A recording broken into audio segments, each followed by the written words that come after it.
మంత్రి వర్యులు చంద్రబాబు నాయుడు గారు ఢిల్లీ పర్యటనలో భాగంగా మరి కేంద్ర మంత్రి వర్యుల్ని నిర్మలా సీతారామన్ గారిని కలిసిన దాంట్లో ఆయన కొత్త ప్రపోజల్ పెట్టాడు. అంటే దేశంలో ఏ రాష్ట్ర ముఖ్యమంత్రికి కూడా రాని ఐడియా, అంటే చాలా వినూత్నంగా సంపద సృష్టిస్తూ ఉన్నారు. ఆయన చెప్తా ఉన్నాడు కదా, నేను సంపద సృష్టించి ప్రజలకి సంక్షేమ పథకాలు ఇస్తానని. మరి బహుశా 1% అదనంగా మరి ఆయన సర్ఛార్జ్, అంటే జిఎస్టీ పైన సర్ఛార్జ్ పెట్టుకునేదానికి వెసులుబాటు కల్పించండి అని సాక్షాత్తు ఫినాన్స్ మినిస్టర్ గారిని మరి చంద్రబాబు నాయుడు గారు ఢిల్లీలో కోరడం జరిగింది. మరి సంపద సృష్టించడం అంటే ఇదేనానండి? అంటే సామాన్య ప్రజలు, సగటున సామాన్య ప్రజలు ఆంధ్రప్రదేశ్ రాష్ట్రంలో, కేవలం ఇది ఒకటే రాష్ట్రం, దేశంలో ఏ రాష్ట్రం కాదు, ఆంధ్రప్రదేశ్ రాష్ట్రంలో ఏది కొన్నా కానీ 1% అదనంగా ట్యాక్స్ కట్టాలన్నమాట. ఇప్పటికే నిత్యావసర వస్తువులు చంద్రబాబు నాయుడు గారు కుర్చీలో కూర్చున్న తర్వాత సామాన్య ప్రజల యొక్క నడి విరగొట్టారు. బాదుడే బాదుడు కిందన రేట్లు బాది, ఉల్లిపాయ టమాటా అయితే సెంచరీ కొట్టేసినాయి. మరి ఇంకా అసలు సామాన్య ప్రజలు ఎలా బతకాల? దీనికి అదనంగా మరి డైరెక్ట్గా ఫినాన్స్ మినిస్టర్ గారిని ఎంత నిస్సిగ్గుగా అడుగుతూ ఉన్నారండి.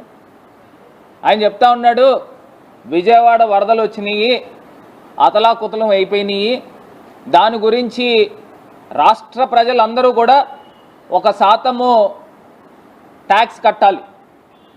మరి ఇదేనా అండి చంద్రబాబు నాయుడు గారు తమరి తాలూకా సెల్ఫ్ ఫైనాన్స్డ్ అమరావతి మోడల్ అని చెప్పారు. మరి ఏం చేశారు అమరావతి మోడల్? సంపద సృష్టించడం అంటే ఇదేనా? ప్రజలపైన ట్యాక్సులు పెట్టడము ఇదేనా సంపద సృష్టించడం అంటే? నాకు ఏదో పూర్వం రోజుల్లో కొంతమంది రాజులు గుర్తొచ్చేవారు. ఇదే సేమ్ టైప్లో సామాన్య ప్రజలపైన పన్నులు వేసి ఖజానాన్ని నింపుకునేవారు. సేమ్ ఇదే పద్ధతి కనబడతా ఉంది చంద్రబాబు నాయుడు గారు వ్యవహార శైలి చూస్తూ ఉంటే. అసలు ఇది ఎక్కడ ధోరణి అని అడుగుతూ ఉన్నాం. మళ్ళీనేమో డైరెక్ట్గా ఇవాళ ఈనాడు పేపర్లో రాస్తూ ఉన్నారు. ఈనాడు పేపర్లో డైరెక్ట్గా వెసులుబాటు కల్పించండి అని చెప్తా ఉన్నారు. ఎంత అన్యాయం అండి ఇది! ఒక్కసారి ప్రజలందరూ కూడా ఆలోచన చేయండి. చంద్రబాబు నాయుడు గారు సంపద సృష్టించడం అంటే ఇదేనేమో బహుశా. విజయవాడ వరదల పేరు చెప్పి కొన్ని 100 కోట్ల రూపాయలు ఎట్లాగా చందాల రూపేణ కలెక్షన్ చేశారు, దాన్ని ఏ రకంగా ఖర్చు పెట్టారు, దాంట్లో ఏ రకంగా డబ్బులు పక్కదారి పట్టించారు అనేది అందరికీ తెలిసిపోయింది. అది కాక అంటే ఎన్ని వేల కోట్ల రూపాయలు వస్తుంది. దీన్ని ప్రజల్ని ఏ రకంగా మోసం చేస్తూ ఉన్నారనేది ఒక్కసారి గమనించమని కోరుతాం. ఇది కాకుండా రెండో అంశము, ప్రధానమైన అంశం, కరెంట్ స్మార్ట్ మీటర్ల గురించి మాట్లాడుతూ ఉన్నారు. నేను ఒకటి అడుగుతూ ఉన్నా ఇదే చంద్రబాబు నాయుడు గారిని, ఈ కరెంట్ స్మార్ట్ మీటర్లు నాకు ఒక సామెత గుర్తొస్తూ ఉంది. ఆ సామెత ఏంటంటే, చిన్నప్పుడు మేము చదువుకునేటప్పుడు ఇంగ్లీష్లో ఒక కామాకున్న ఇంపార్టెన్స్ గురించి చెప్పారు.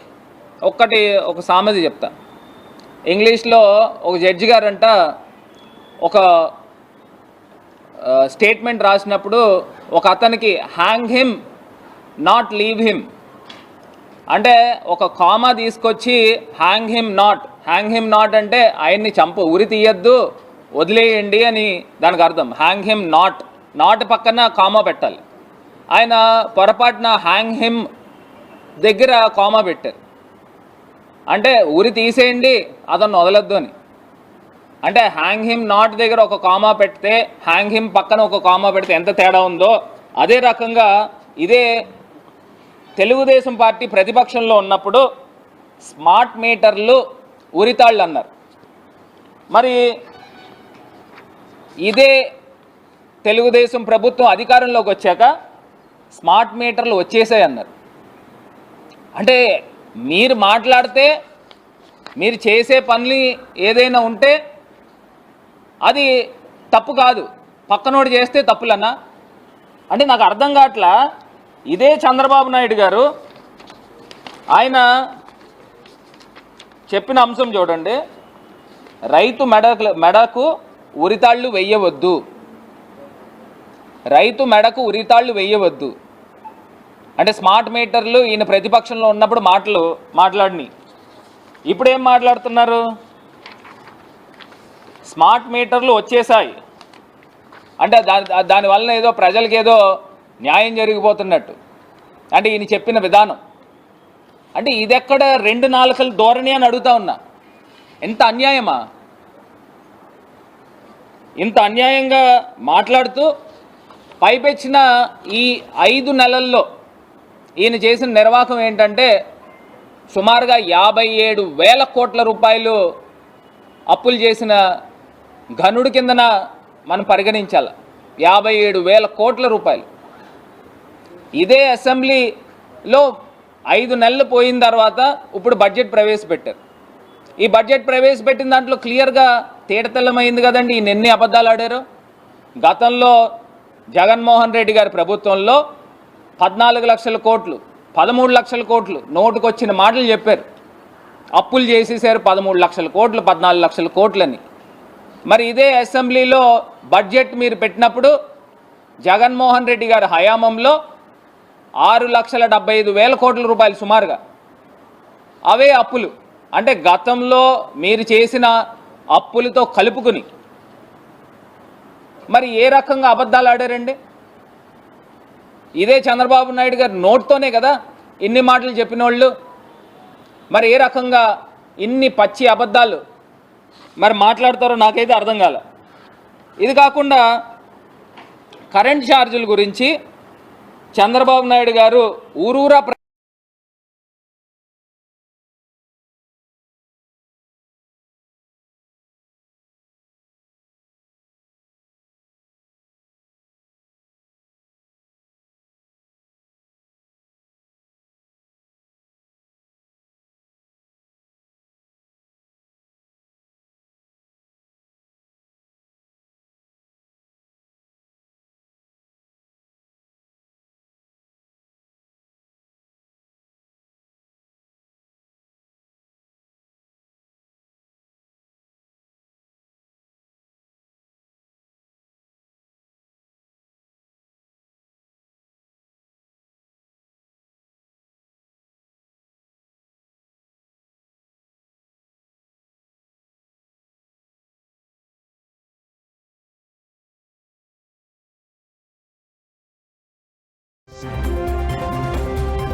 ఈయన చేసిన నిర్వాహకం ఏంటంటే సుమారుగా 57,000 కోట్ల రూపాయలు అప్పులు చేసిన ఘనుడి కిందన మనం పరిగణించాలి.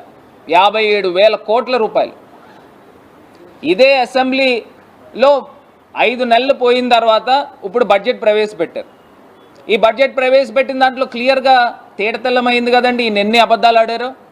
గతంలో జగన్మోహన్ రెడ్డి గారి ప్రభుత్వంలో 14 లక్షల కోట్లు 13 లక్షల కోట్లు నోటుకొచ్చిన మాటలు చెప్పారు. అప్పులు చేసేసారు 13 లక్షల కోట్లు 14 లక్షల కోట్లని. మరి ఇదే అసెంబ్లీలో బడ్జెట్ మీరు పెట్టినప్పుడు జగన్మోహన్ రెడ్డి గారి హయాంలో 6,75,000 కోట్ల రూపాయలు సుమారుగా అవే అప్పులు. అంటే గతంలో మీరు చేసిన అప్పులతో కలుపుకుని మరి ఏ రకంగా అబద్ధాలు ఆడారండి? ఇదే చంద్రబాబు నాయుడు గారు నోట్తోనే కదా ఇన్ని మాటలు చెప్పిన వాళ్ళు. మరి ఏ రకంగా ఇన్ని పచ్చి అబద్ధాలు మరి మాట్లాడతారో నాకైతే అర్థం కాలే.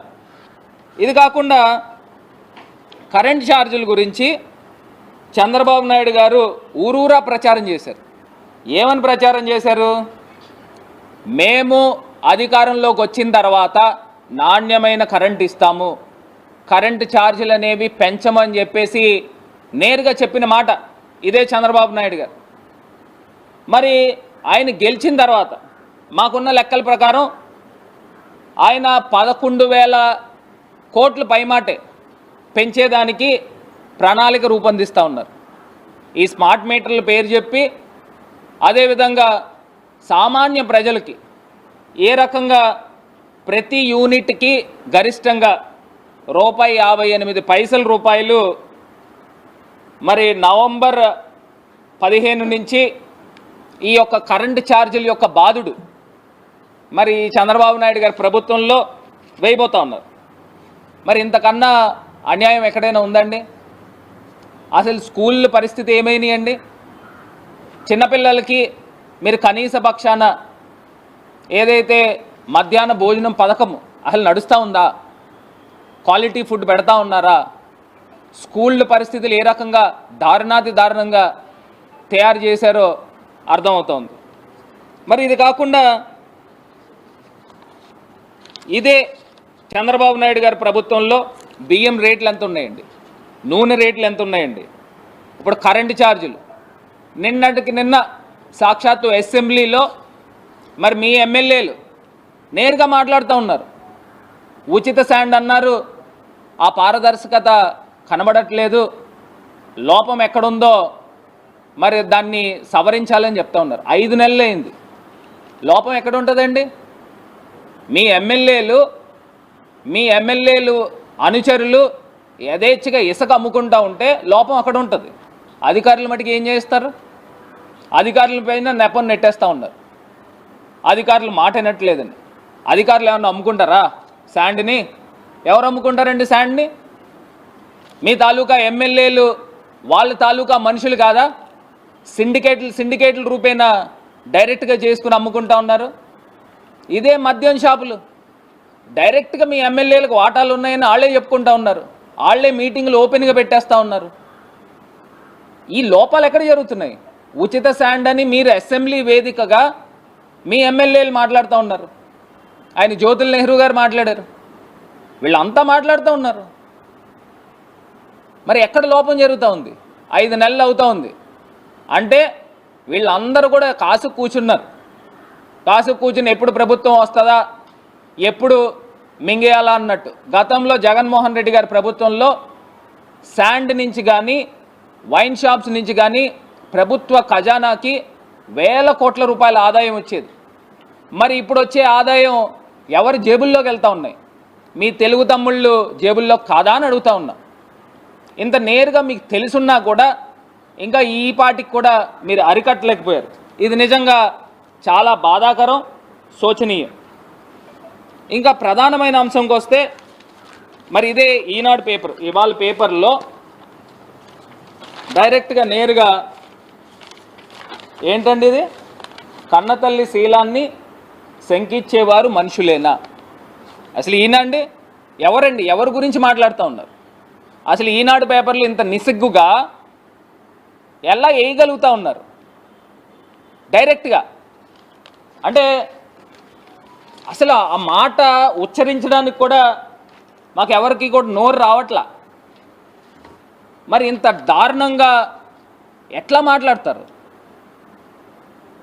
అసలు నిజంగా దాని గురించి మాట్లాడాలని అంటే నిజంగా ఒక్కసారి చంద్రబాబు నాయుడు గారు నిజంగా ఈ మాటలు మాట్లాడారా, ఆ పదాలు మాట్లాడారా? మరి ఎలా మాట్లాడతారు? ఇదే తెలుగుదేశం పార్టీకి సంబంధించి డైరెక్ట్గా ఈనాడు పేపర్లో ఎవరైతే వర్రా రవీంద్రారెడ్డి గారి పేరు మీద ఫేక్ అకౌంట్ల ద్వారా ఈ పోస్టులు చేశారని చెప్పి నేరుగా అక్కడ పోలీస్ స్టేషన్లో ఆయన కంప్లైంట్ పెట్టారు. ఆయన కంప్లైంట్ పెట్టినప్పుడు ఆ ఏరియా డిఎస్పీనో మరి ఏఎస్పీనో ఆయన మాట్లాడిన మాటలు ఒక్కసారి పోలీసు వారికి కూడా మీడియా ద్వారా ఒక్కసారి ప్రజలకు కూడా తెలియాలి కాబట్టి ఒక్కసారి ఆ పోస్ట్ కూడా నేను చూపిస్తాను. ఆయన ఐడి తోటి ఒక ఫేక్ ఐడి తయారు చేసి వైఎస్ షర్మిల గారి అట్లాగే వైఎస్ సునీత గారి మీద అబ్యూజ్ చేస్తూ సోషల్ మీడియాలో పోస్టులు పెట్టడం జరిగింది. సో అది చూసినటువంటి రవీంద్రారెడ్డి లోకల్ పోలీస్ స్టేషన్లో ఫిర్యాదు చేయడం జరిగింది. 3వ తారీఖు నాడు కేసు నమోదు చేసి ఈ అబ్యూజ్ చేసినటువంటిది సోషల్ మీడియాలో వైరల్గా మారి అది అనేక తంత్రాలకు దారితీస్తుండగా దీన్ని ప్రతిష్టాత్మకంగా తీసుకొని అంటే దీనికి అర్థం ఏంటండి? ఎవరైతే కారకులు ఈ కారకుడైనటువంటి నేను అది కూడా చెప్తానండి. అంటే ఇది ఏ రకంగా ఉందనంటే ఒక ఫేక్ ఐడీలను క్రియేట్ చేయడం అంటే ఇవన్నీ కూడా ఏంటంటే వెన్నతో పెట్టిన విద్య కిందన తయారైపోయింది. అంటే ఒకళ్ళ పేరు మీద ఒక ఐడీలు క్రియేట్ చేయడము, క్రియేట్ చేసిన తర్వాత ఆ ఐడీల ద్వారా ఒక బోగస్ ఒక గ్లోబస్ ప్రచారం చేయడం. అంటే ఈ రకంగా ప్రచారం చేసి మనుషుల యొక్క వ్యక్తిత్వాలని, మనుషుల యొక్క క్యారెక్టర్ని ఈ రకంగా అసాసినేట్ చేస్తారా అని అడుగుతా ఉన్నా. అసలు ఎవరైనా కానీ కన్న తల్లి పైన ఎవరైనా నిందలు వేసుకుంటారండి? ఇంత దారుణంగా మరి మాట్లాడే వ్యక్తుల్ని ఏమనాలా అని అడుగుతా ఉన్నా. మరి ఇంత దారుణంగానా?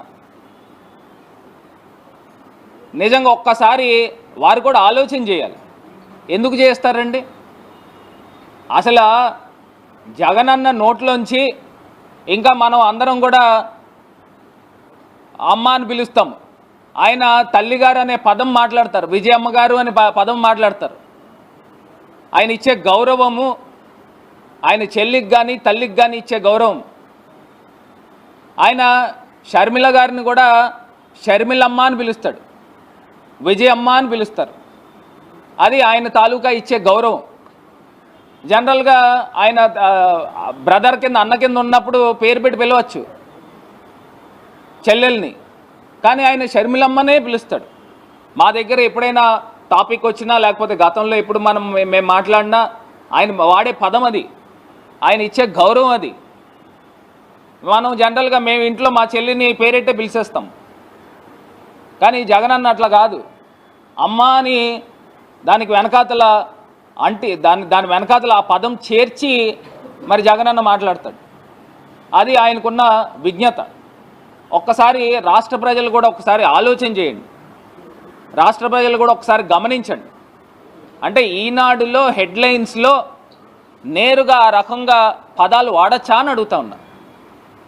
అంటే చంద్రబాబు నాయుడు గారు నోట్లోంచి వచ్చిన పదాలు అవి మరి ఏ రకంగా మాట్లాడతారు? అంటే రాష్ట్ర ప్రజలకి ఈ రకమైన గ్లోబస్ ప్రచారం చేస్తూ ఉన్నారా అని అడుగుతా ఉన్నా. ఇప్పుడు నేను ఇందాక చెప్పాను ఒకటే సామెత, అంటే మీరు మాట్లాడితే అన్నీ కరెక్ట్, పక్కనోళ్ళు ఏదన్నా మాట్లాడితే అది పెద్ద అన్యాయం జరిగినట్టు భూతద్దంలో పెట్టి చూపిస్తారా అని అడుగుతా ఉన్నా. అంటే మీరు తీసుకొచ్చే స్మార్ట్ మీటర్లు వచ్చేసాయి అని చెప్తున్నారు. అంటే రైతులకి ఏదో మేలు జరిగిపోతున్నాయో అని చెప్తా ఉన్నారు. గతంలో అదే జగనన్న ప్రభుత్వంలో స్మార్ట్ మీటర్లు వస్తే రైతుల మెడలకి ఉరితాళ్ళు వేస్తున్నారని చెప్పారు. అంటే ఎంత వ్యత్యాసం ఉందండి, ఇంత వ్యత్యాసం ఉంది. ఒక్కసారి ఈ అన్ని అంశాలు కూడా ఒక్కసారి మళ్ళీ ప్రజల్ని ఆలోచన చేయమని కోరుతా ఉన్నా. ప్రధానమైనది 1% సర్ఛార్జ్ అనేది, ఇది రాష్ట్ర ప్రజలు ఎవరు కూడా ఒప్పుకోరు. అంటే మీరు రాష్ట్ర ప్రజలు ఏది కొన్నా కానీ 1% ఎక్స్ట్రా ట్యాక్స్ కట్టే కార్యక్రమము కేవలం ఆంధ్రప్రదేశ్లో జరగబోతూ ఉంది. మరి ఆయన సాక్షాత్తు ముఖ్యమంత్రే కోరుతా ఉన్నాడు, వెళ్ళి ఫైనాన్స్ మినిస్టర్ గారిని మాకు 1% ట్యాక్స్ పెంచుకోవడానికి వెసులుబాటు కల్పించండి అని కోరుకుంటా ఉన్నాడు. అంటే ఈయన వెళ్ళి ఢిల్లీకి వెళ్ళి నిధులు తేవాల్సింది పోయి రాష్ట్ర ప్రజలపైన బండరాయిలు వేస్తారా అని అడుగుతా ఉన్నా. ఇది చాలా అన్యాయము, ఎట్టి పరిస్థితుల్లో కూడా రాష్ట్ర ప్రజలు ఒప్పుకోరు అని కూడా ఈ సందర్భంగా మరి తెలియపరుస్తూ, ఇంకొకటి బడ్జెట్లో మీరు పెట్టిన అంశాలన్నీ కూడా ఆయన చెప్తా ఉన్నాడు, ఇంత క్లిష్ట కాలంలో, ఇంత క్లిష్ట సమయంలో వెంటిలేటర్ మీద ఉన్న ప్రభుత్వాన్ని తీసుకొచ్చి బతికిచ్చాం. దీన్ని ది బెస్ట్ బడ్జెట్, నేను ఇప్పుడు దాకా 14 బడ్జెట్లు పెట్టాను, ఇది 15వ బడ్జెట్, ఇది ది బెస్ట్ బడ్జెట్ అని ఆయన కొనియాడుతూ ఉన్నాడు. నేను అడుగుతా ఉన్నా ఇదే చంద్రబాబు నాయుడు గారిని, మీరు సూపర్ 6 హామీలు మీరు అంశాలు పెట్టారు, ఆ సూపర్ 6 హామీల్లో నేను నేరుగా అడుగుతా ఉన్నా, మీరు తల్లికి వందనం అన్నారు. ఆ తల్లికి వందనానికి సంబంధించి లెక్కల ప్రకారము సుమారుగా 82 లక్షల మంది పిల్లలు ఉన్నారు, స్కూల్కి వెళ్ళే పిల్లలు. దానికి సంబంధించి సుమారుగా 12,000 కోట్ల రూపాయలు అవసరమైతే మీరు కేవలం 5,000 కోట్ల రూపాయలే బడ్జెట్లో దాంట్లో పెట్టారు. అంటే మీరు ఎంతమంది పిల్లల్ని చదివిద్దాం అనుకుంటున్నారు? ఇదే రకంగా రైతు భరోసా ఏమైంది? రైతు భరోసా దానికి సంబంధించి బడ్జెట్ మీరు ఏం పెట్టారు? అందులో ఏం పెట్టలేదే. సుమారుగా ఆంధ్రప్రదేశ్ వ్యాప్తంగా మహిళలు మీరు ఇస్తానన్న 1,500 రూపాయలు, దానికి సంబంధించి బడ్జెట్ ఏం పెట్టారు? అందులో బడ్జెట్లో ఏం లేదే. మీరు సిలిండర్లు అని చెప్పారు, ఉచిత సిలిండర్లు అని. జగనన్న గతంలో